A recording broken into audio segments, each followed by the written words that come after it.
네, 국민의힘 박충건입니다.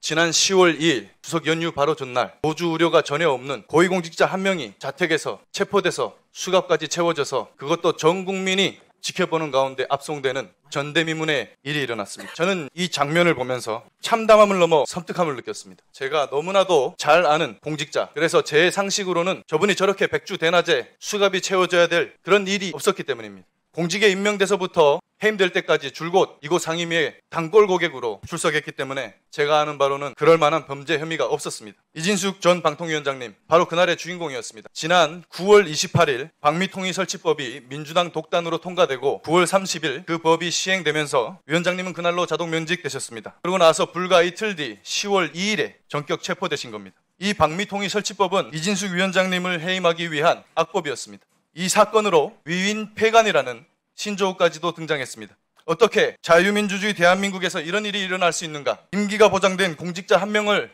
해임하기 위해서 법을 바꿔서 멀쩡한 기관을 하나 없애버리고 법 바꿔서 해임한 지 이틀도 채 지나지 않아서 전 국민이 보는 앞에서 수갑을 채운 것입니다. 어떻게 이 나라 자유 대한민국에서 이런 일이 일어날 수 있는가? 제가 가진 기존 상식으로는 도저히 납득할 수 없었습니다. 그날 위원장님은 수갑을 차고 압송되시면서 이런 말을 남기셨습니다. 저와 함께 수갑을 차고 체포된 건 자유 대한민국의 자유민주주의다. 국민도 없고 주권도 없다. 그때 어떤 심정이셨습니까? 방금 의원님 말씀하신 것과 100% 공감을 하고 있고 전혀 상상하지 못한 일이었습니다. 제가 이전에도 민주당과 좌파 집단은 상상하는 모든 것을 하고 또 우리가 상상하지 못하는 것도 한다라고 이야기를 했었는데 저를 잘라내기 위해서 어떤 일도 마다하지 않을 것이다 라고 생각했던 것은 상상할 수 있는 범주. 그런데 제가 자동으로 면직, 그러니까 해임되고 난 이틀 뒤에, 정확하게 얘기하면 하루 뒤에 저를 수갑까지 채워서 압송한다는 것은 상상하지 못하는 범주라고 생각합니다. 이제 이 정부는 비상식적인 것이 뉴노멀인 상황이 됐다고 생각합니다. 저는 이 사건을 이렇게 봅니다. 공개 숙청이자 공포정치다. 이재명 정부와 더불어민주당에 대들면 이진숙처럼 된다라는 전 국민을 보라고 보낸 경고 메시지라고 봅니다. 그리고 그날의 이진숙은 이재명 대통령과 더불어민주당에 바쳐진 추석 제물이었습니다. 마치 우리에게 익숙한 사극의 한 장면이 떠올랐습니다. 흡사 폭군의 명절 잔치상에 축하 선물로 이진숙의 수급을 올려다 놓는 그런 모습이 아닌가. 폭군과 그 수하들은 그 수급을 보면서 웃고 떠들었겠죠. 그렇게 생각됩니다. 그리고 이진숙 위원장님은 체포 당일에 호송차에서 내리시면서 이런 말씀을 하셨습니다. 전쟁입니다. 이 말을 한 여인이 생각난다. 이재명이 시켰냐, 정청래가 시켰냐, 아니면 개딸이 시켰냐, 이렇게 외친 장면도 기억이 나는데 저는 마치나 이 장면이 어떤 영화의 한 장면 같았습니다. 정적들에게 칼 맞고 숨지기 전에 마지막으로 외치는 단말마 같은 그런 느낌이 들었는데 어떤 의미로 말씀하신 겁니까? 저는 경찰의 조사를 성실하게 받아왔습니다. 왕복 4시간이 걸리는 대전 유성경찰서의 조사도 4번이나 받았고 심지어는 제가 핸드폰까지 압수돼서 포렌식에까지 참여를 했습니다.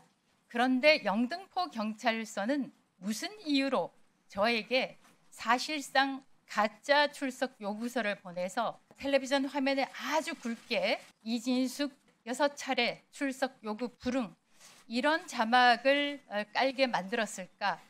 대통령 한 사람한테 밑보이면 이렇게 되나 생각을 했고 바로 저도 그런 고통을 당했지만 정희철 전 면장님 같은 경우에는 실질적으로 얼마나 강압적인 조사에 시달렸으면 국가적인 그 공권력의 폭력을 당했으면 스스로 극단적인 선택을 했을까 정말 안타깝습니다. 그날 추석 밥상에 올려진 이진숙 체포라는 이 소재는 이재명 정부의 간세 협상 실패 그리고 비선실세 김현지 부속실장의 각종 의혹들 그리고 국정자원 화재 사태로 인한 대규모 국가 전산망 마비 사태 외국인 시청자 하나 없는 좌편향 로컬 채널에서 피자 먹으면서 K푸드 홍보했다라고 하는 대통령의 냉부의 출연 논란 이런 것들을 잠재우기에 너무나도 좋은 소재였습니다. 저들에게는 아마도 너무나 좋은 추석 선물이 아닌가 이런 생각이 드는데 위원장님 어떻게 생각하십니까? 저도 같은 생각입니다. 공교롭게도 국가 정보 자원이 불타서 파괴가 됐는데 대통령은 예능 프로그램에 출연했습니다.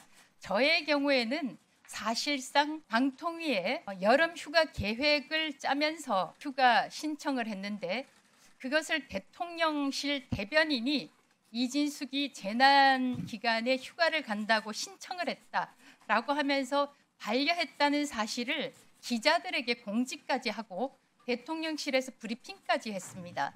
그런데 사실상 재난이 실제로 계속됐다면 저는 가지를 않았겠지만 국가의 정보가 다 파괴가 돼서 심지어는 우체국 배달까지 중단되는 그런 상황에서 저 개인으로서는 저도 뭐 기관장을 했지만 도저히 이해할 수 없는 예능 출연이었습니다. 이게 얼마나 졸속적이고 불법적으로 행해진 구속 절차였는지 인용률이 0%에 가까운 체포 족부심이 인용돼서 체포된 지 불과 이틀 만에 석방되셨죠. 위원장님은 또 이런 말씀을 하셨습니다. 방송에서 이재명 대통령 일정과 함께 많이 보이는 것이 법정, 구치소, 유치소 장면이다. 대통령의 비위를 거스르면 당신들도 유치장에 가실 수 있다는 함의가 여러분이 보시는 화면에 담겼다. 이런 말씀을 하신 이유가 있을 것 같습니까? 어떻습니까? 제가 이재명 대통령이 주재하는 첫 번째 국무회의에서 3특검, 지금 그 활약상을 보고 계십니다만 3특검에 대해서 정치 보복으로 비칠 수 있다. 대통령께서는 선거 운동 기간에도 그랬었고 당선되고 난 다음에도 전 국민의 대통령이 되겠다. 통합의 대통령이 되겠다라고 말씀하셨는데 이 국민의힘은 특검 추천에 참여하지 않고 민주당과 조국혁신당만 참여를 하게 된다면 사실상 정치 보복으로 비칠 수 있다라고 말씀을 드렸습니다. 그런데 그때부터 시작되었을까요? 각종 사퇴 압박이 이어졌고 저는 쫓겨났습니다. 그래서 지금 이제 여러분들께서 실제로 국민 여러분들께서 텔레비전 화면에서 어떤 사람들은 수갑을 차고 가고 있고 어떤 사람들은 소위 내란 동조 세력이라고 해서 특검에 불려 나가고 있습니다. 그래서 저 개인적인 생각에 수갑을 또 채울 수는 없겠지만 제 생각은 그렇습니다. 대통령한테 한번 밑보이면 당신들도 이렇게 될 수 있다, 될 것이다. 그런 메시지라고 저는 생각하고 있습니다.